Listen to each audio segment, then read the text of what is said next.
Okay, next. Equivalent nominal rates. From the previous discussion, we see that 6% compounded quarterly is not the same as 6% compounded monthly. Siyempre, kasi magkaiba siya ng compounding period. For the reason that they have different effective rates. Two nominal rates are equal if they have the same effective rates. Kaya pala natin kinukompute yung effective rate katulad kanina, yung may ABCD. Kasi masasabi mo lang na pareho siya ng rate kapag pareho ng effective rate na siya. Kumbaga, magkaiba kasi yung mabibigay na rate tulad nung sa previous problem. Ito, ng apat na magkakaibang effective rate, diba? So, 0.12, 0.1225. Although magkakalapit lang, konting differential lang, pero malaking factor yan kapag may lamok na naman. Kapag nagko-compute na tayo ng pera, kada sentimo ay mahalaga. So, yun, masasabi mo lang na equal sila kapag may pareho na silang effective rate. So, kumbaga, i-convert mo muna yung effective rate ng isa, papunta dun sa isa, then solve. Okay, say, consider a nominal interest rate of 10% compounded quarterly. The equivalent nominal rate compounded monthly. So, from monthly, ko-convert natin siya into from quarterly, ko-convert natin siya into monthly. So, ER ng monthly is equal to ER ng quarterly, or yung 1 plus R over M raised to M minus 1. Okay, 1 plus R over 12 times 12, raised to 12 minus 1 is equal to 1 plus 0.1 over 4 raised to 4 minus 1. The rate daw is, solve lang yan 9.918. Okay, so makikita mo agad dito na si 10% compounded quarterly ay equal lang pala yun kay 9.918% compounded naman monthly. So, notice, diba, medyo malapit-lapit naman na siya, no? 10% versus 9.9. 10 and 9.9. Halos konti na lang. So, may discrepancy siya na konti pagdating sa decimal, pero malaking impact yan sa actual. Okay? Bakit yun? May mga problem kasi na kailangan mo i-convert pa siya into an equivalent effective rate of compounded monthly, compounded bi-monthly. So, I'm not sure if we are going to have that same scenario.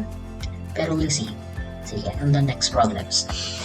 Next, for continuous compound interest, the interest may be compounded daily, hourly, per minute. Diba? Sabi nga kanina, may monthly, may bi-monthly, quarterly, annually, kung ano-ano. Mahala na, naka-invento. So, as a limit, interest may be considered to be compounded an infinite number of times per year. M approaches to infinity. So, kumbaga, kung daig mo matukoy kung ano ba siya, monthly ba siya, monthly, bi-monthly, annual, annually, gawin mo na lang perpetual. Habang buhay na siya. Okay, so, the future worth of P at an interest rate of R compounded continuously for 3 years is, eto na, PERT. Kanina pin, napunta tayo sa PERT. Ngayon naman ay PERT. Ay, galing.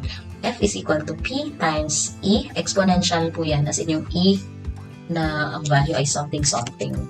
Anong value ng E? Ito yan. Yan. 2.7182. Yan lang din yun.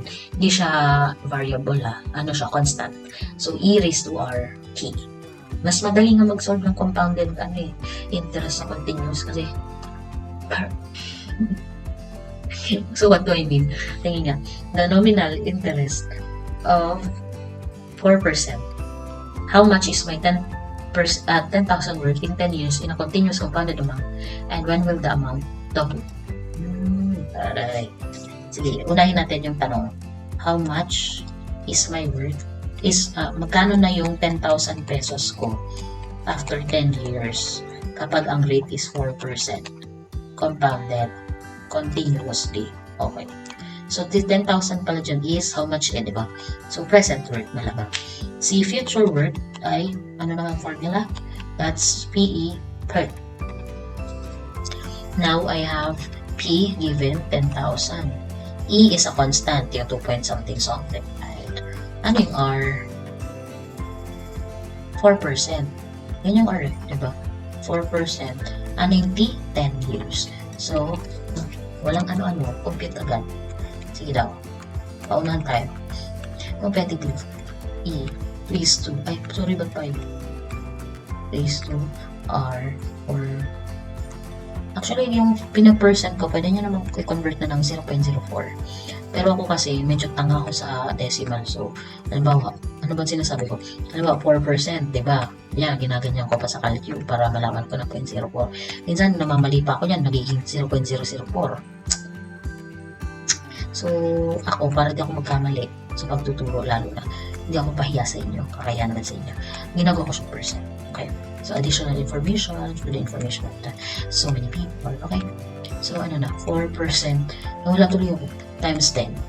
Naglabas sa kanina yun. So, pareho naman siguro tayo. So, the future worth is 14,918 pesos and 25 centavos. Okay.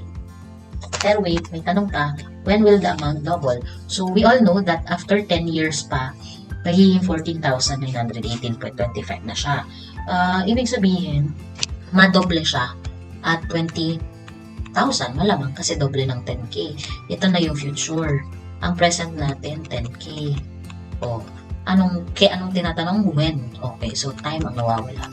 We all know that the rate is 4% compounded continuously. So, sa pangalawang tanong is, ang hinahanap ay time.